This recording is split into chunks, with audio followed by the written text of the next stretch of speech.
Hello, everyone. This is Mrs. Kelly again. We are going to continue our reading of the book Frindle by Andrew Clements. Chapter 1 was titled Nick, which was our introduction to the first main character. Chapter 2 is titled Mrs. Granger. So we're going to learn a little bit about another character. Fifth grade was different. That was the year to get ready for middle school.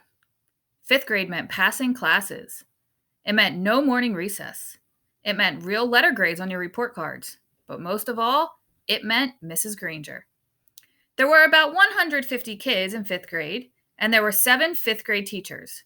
2 math, 2 science, 2 social studies, but only 1 language arts teacher. In language arts, Mrs. Granger had a monopoly and a reputation. Mrs. Granger lived alone in a tiny little house in the older part of town. She drove an old, pale blue car to school every morning, rain or shine, snow or sleet, hail or wind. She had a perfect attendance record that stretched back farther than anyone could remember. Her hair was almost white, swept away from her face and up into something like a nest on the back of her head. Unlike some of the younger women teachers, she never wore pants to school.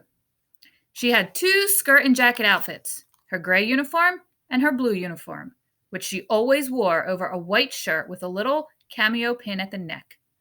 And Mrs. Granger was one of those people who never sweats. It had to be over 90 degrees before she even took off her jacket. She was small, as teachers go. There were some 5th graders who were taller, but Mrs. Granger seemed like a giant. It was her eyes that did it. They were dark, gray, and if she turned them on full power, they could make you feel like a speck of dust.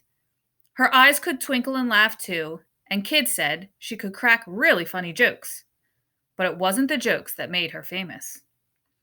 Everyone was sure that Mrs. Granger had X-ray vision. Don't even think about chewing a piece of gum within 50 feet of her. If you did, Mrs. Granger would see you and catch you and make you stick the gum onto a bright yellow index card. Then she would safety pin the card to the front of your shirt, and you'd have to wear it for the rest of the school day. After that, you had to take it home and have your mom or dad sign the card and bring it back to Mrs. Granger the next day. And it didn't matter to Mrs. Granger if you weren't in 5th grade, because the way she saw it, sooner or later, you would be.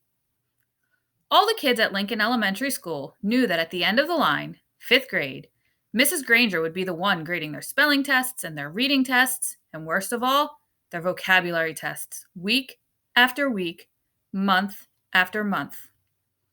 Every language arts teacher in the world enjoys making kids use the dictionary. Check your spelling. Check that definition. Check those syllable breaks. But Mrs. Granger didn't just enjoy the dictionary. She loved the dictionary, almost worshipped it. Her weekly vocabulary list was 35 words long, sometimes longer. As if that wasn't bad enough, there was a word of the day on the blackboard every morning. If you gave yourself a day off and didn't write one down and look it up and learn the definition, sooner or later Mrs. Granger would find out. And then, just for you, there would be 2 words for the day for a whole week. Mrs. Granger kept a full set of 30 dictionaries on a shelf at the back of the room. But her pride and joy was one of those huge dictionaries with every word in the universe in it, the kind of book it takes 2 kids to carry.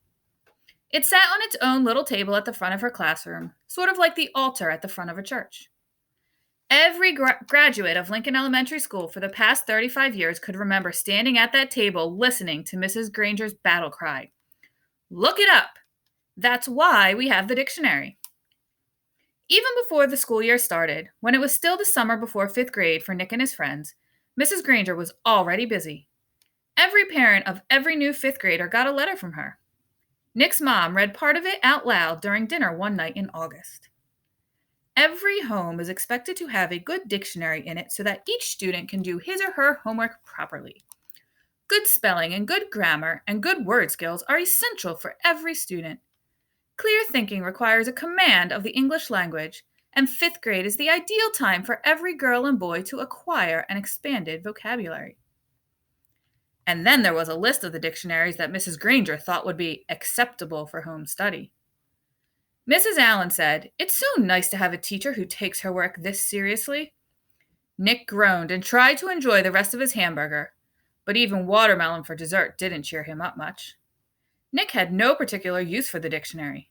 He liked words a lot, and he was good at using them, but he figured that he got all the words he needed just by reading, and he read all the time. When Nick ran into a word he didn't know, he asked his brother or his dad or whoever was handy what it meant, and if they knew, they'd tell him. But not Mrs. Granger. He had heard all about her, and he had seen fifth graders in the library last year, noses stuck in their dictionaries, frantically trying to finish their vocabulary sheets before English class. It was still a week before school, and Nick already felt like fifth grade was going to be a very long year. So, boys and girls, that's the end of chapter 2. The next time I post a video, it will probably be chapters 3 and 4 because they are a little bit shorter each. I hope you are enjoying this read aloud, and I can't wait to talk about it when we all get to meet again. Bye.